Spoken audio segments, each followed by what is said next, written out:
Don't mix business with friend. Stay tuned. We'll talk about it.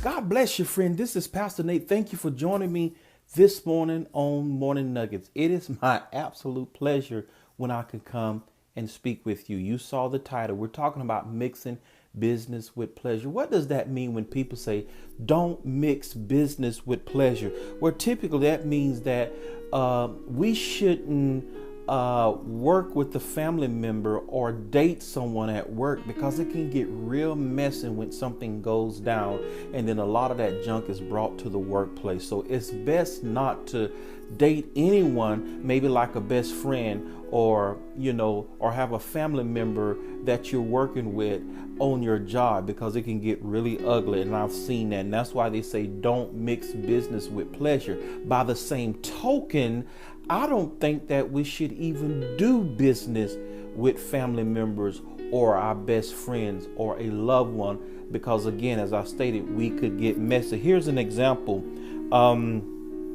Let's say you have a physician in your church, a doctor, and everybody wants to go to the physician at your church because I know her or I know him, or I might get a discount for whatever the reason is.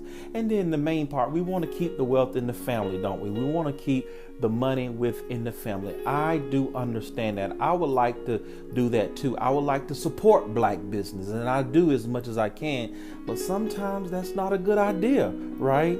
So just because it's a black business or it's my family member don't mean it's good business. See, y'all don't like me to tell the truth this morning, but it's the truth. Come on, somebody. Yes, we want to support our family and our friends, and we want to support our black business, but we got to be professional. We got to do business. We have to deliver.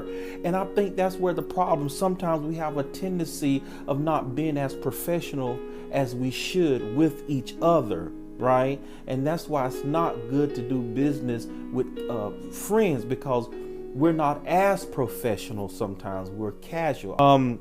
Again, let's say you have a physician at your church, and let's just say somebody just repeat something and say that, she gave me the wrong medicine and just, make my head is hurting even worse now. And you spread that around, that can be very problematic, right?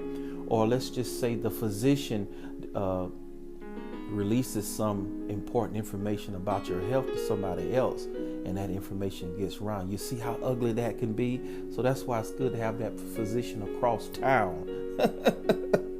Whether she's black or white or whatever, and it doesn't matter, just don't have one in your church. Don't mix business with pleasure. Mixing business with pleasure have caused a lot of friendships to break up.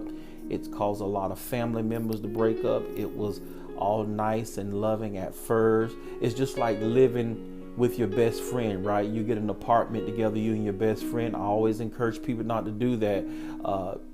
6 months to a year later, now you're the worst enemies. Don't live with your best friend. It could be a mess. Romans 13:8 says, owe no man but to love them, right? We shouldn't owe anyone, whether we have a service. If I pay you to do a service, I shouldn't have to come back and say you didn't do this or you didn't do a good job. That service, you should sign off on that, or whatever that service should be to your expectation. By the same token, I shouldn't have to owe you money for a service. If we agreed on a certain price, I should pay you for that price, whether it's monthly payments or whatever.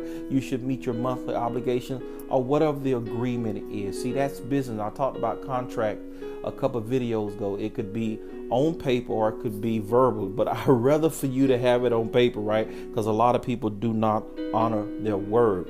1 Timothy 6:10 says the love of money is the root of all evil. And we've heard of that before. And we really won't see the significance of that scripture until we do business with family members and friends. Then we'll see how much the love of money is the root of all evil is. Y'all ain't gonna talk this morning. So let's just say you have a restaurant and you hire your cousin, you hire a distant family member, or you hire a friend, and you find out food is missing, money's missing out of the cash register. We've heard this before. Now that can happen with strangers too. It can happen with other people you really don't have an affinity for, right? You just fire them and move on. I mean, you really don't feel a certain way. But when it's your best friend or when it's a family member, not only do you have to get rid of that person out of the restaurant, but now you feel a certain way. Now you feel betrayed because a family member did this to me. You see how bad that can be? That's why I encourage no family members, no friends. What really spurred this conversation or this exhortation this morning is we've heard it out on the YouTube streets. There are two ladies. I love both of these ladies. One lady sponsored another lady for some t-shirts or what have you. And then to make a long story short, the sponsor wanted her money back. Now, I don't know in details. I just hear one side say, hey, she just asked for it the other day. And of course, the other side, the event hadn't happened yet. Why she want her money back? I don't know. I'm not going to get into that. All I know is we had two people who really loved each other, liked each other. And I don't know how they feel about each other right now. And it kind of went south, and that's unfortunate. I'm not saying that every time a friend or a family member does business, it goes south, because there are a very few businesses or people who do business with each other. If they're related, it goes well. They have an understanding, it goes well. But I've seen a lot of them go south. And this particular sponsor, not only with this person, but have asked others if she could sponsor them, and have had people that she sponsored, and for some reason it just didn't work out. So my advice is maybe go outside of the sector to do business. You know, there are plenty of promotional agencies and promotional websites out there, promotional companies that can market your product and your service at a way cheaper cost. I mean, she said her budget is $1,000 a month, which is $12,000 a year. That's a lot of money. Take that money outside so you can get the service you need, maybe somewhere else, not in this sector, because I know you're trying to help, you're trying to keep money in the family, so to speak, and I commend you for that. But unfortunately, it hadn't worked out. I mean, you named out of your mouth there were a few instances that you've asked and that you've had people to advertise, and it didn't quite work out. Whether you still owe them money, or you paid them money and they didn't provide a service for you. These are some of the things that you hear. So that lets me know business is not working out for you in that regard. So maybe you should try something else. As a business major, when marketing doesn't work a certain way, maybe you need to go back to the drawing board and re-strategize and do something different. Friend, I pray that this exhortation bless you this morning. In the meantime, in between time, be at peace and not in pieces. And don't mix business with pleasure.